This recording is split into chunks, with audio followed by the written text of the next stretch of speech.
And the cities, most honorable the parents and the guardians of the students, आदरणीय जो विद्यार्थियों के माँ बाप दादा दादी आए हुए हैं, मैं उनका बहुत हृदय से स्वागत करता हूँ। Dear students, I am totally glad to listen your clapping because you are clapping very frequently and I am totally glad. Hindi में अच्छा बच्चों, मैं आप लोगों से इसलिए बात करने के लिए आया, मैं इस संस्था से जुड़ा हुआ नहीं हूँ, लेकिन मुझे ये इतना ज़्यादा अच्छा लगा, मुझे 2-3 दिन पहले ही पता लगा हुआ है कि जो शिक्षा हमें बहुत पैसे खर्च करके बच्चे को दूर भेज करके कोटा में, बंगलोर में कहीं कहीं मिलती थी, इस संस्था का मैं सबसे पहले धन्यवाद करना चाहता हूँ कि उससे भी अच्छी संस्था इन्होंने एक ग्रामीण क्षेत्र बाढ़ड़ा, क्या था बाढ़ड़ा, ये जो शिक्षा आज बाढ़ड़ा के अंदर अवेलेबल है, ये पहले बड़े बड़े घरों के धनवान घरों के बच्चों को मिला करती थी दिल्ली में, चंडीगढ़ में। और मैं सबसे पहले इनका आभार व्यक्त कर दूं इस टीम का, जिन्होंने ये इतनी बढ़िया संस्था हमारे बाढ़ड़ा के अंदर खोली है। सबसे पहले मैं बात करूंगा माँ बाप दादा दादी और बच्चों के साथ।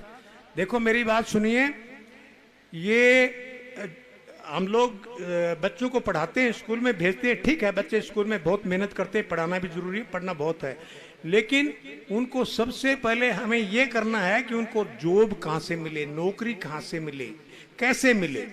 देखिए एक छोटा सा उदाहरण देता हूँ मैं, कोई बाप अपने बेटे को पहलवान बनाना चाहता है, लेकिन उसको खूब घी खिला दिया, दंड बैठक मरा दिया, लेकिन वो पहलवान नहीं बन सकता है। जब तक उसे दांव पेच नहीं आएंगे तब तक वो पहलवान नहीं बन सकता है। आपके बच्चों ने 10वीं 12वीं बड़े अच्छे नंबरों से कर लिया, लेकिन जब तक ऐसी संस्था आपको उसकी टैक्ट नहीं सिखाएगी, उसकी अटकड़ नहीं सिखाओगी कि भाई कितना आप बढ़िया पेपर करना है, तब तक हमारे बच्चे को नौकरी मिलना ज़्यादा आसान नहीं है। हम चाहते हैं कि हमारे बच्चे बड़े से बड़े अच्छी सर्विस।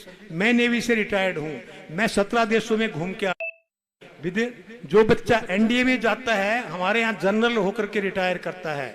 आप लोग समझ लीजिए, मैं कोई आपको एडवर्टाइजमेंट नहीं कर रहा हूं, मैं कोई संस्था का आदमी नहीं हूं, लेकिन मैं सत्य बताना चाहता हूं सबके सामने, इसी के लिए मैं आया हूं यहाँ पे जब पता चला तो। दूसरी बात, आप जो भी बच्चा नेवी में जाता है, एयरफोर्स में जाता है, आप किसी भी लड़के को देख लिए, अच्छी उसको पेंशन मिलती है, रिटायरमेंट के बाद उसको जरूर जॉब मिलती है, जैसे मुझे भी मिली थी बहुत बड़ी नौकरी।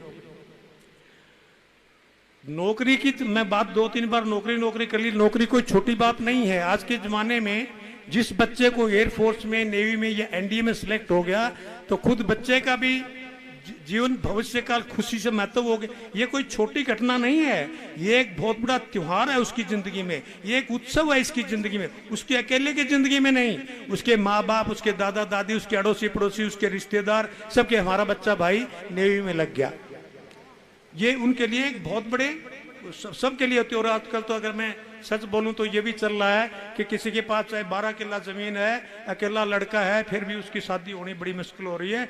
चाहे जिसको नेवी आर्मी एयरफोर्स में लगा हुआ, उसके तो पीछे लोग घूमते, भाई तू कार ले ले, सब कुछ ले ले।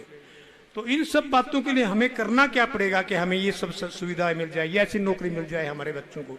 उसका तरीका एक ही है कि जो संस्था, ये मैं इसका एडवाइजर नहीं हूँ, ये जो संस्था ये खुली है यहाँ पे, ये मैंने और 2-3 संस्थाएं भी देखी हैं, उनसे बेहतर है ये, और बच्चे को यहीं पढ़ाइए और यहीं से ही इन बच्चों को गाइडेंस दिलवाइए कि कैसे नेवी, एयरफोर्स और एनडीए में जा सकते हैं।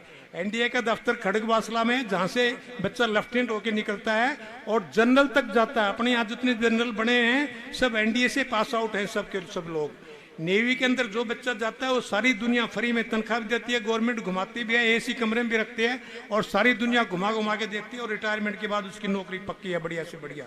एयरफोर्स में जो बच्चा जाता है उसके लिए भी बढ़िया से बढ़िया वहाँ पे जॉब है, पायलट अफसर तक बनते हैं और उनका भविष्य एकदम उज्जवल है। लेकिन उसमें उज्जवल करने के लिए भगवान हर इंसान को एक बार मौका देता है, और आपको अभी मौका मिला हुआ है, उस मौके का फायदा उठाइए, नहीं पढ़ाओगे तो फिर जिंदगी भर पछताना पड़ेगा। इतनी अच्छी संस्था, इतनी अच्छी नौकरियां आपको फिर नहीं मिली तो सिर्फ पछताने के आपके पास और कुछ नहीं बच जाएगा बच्चों।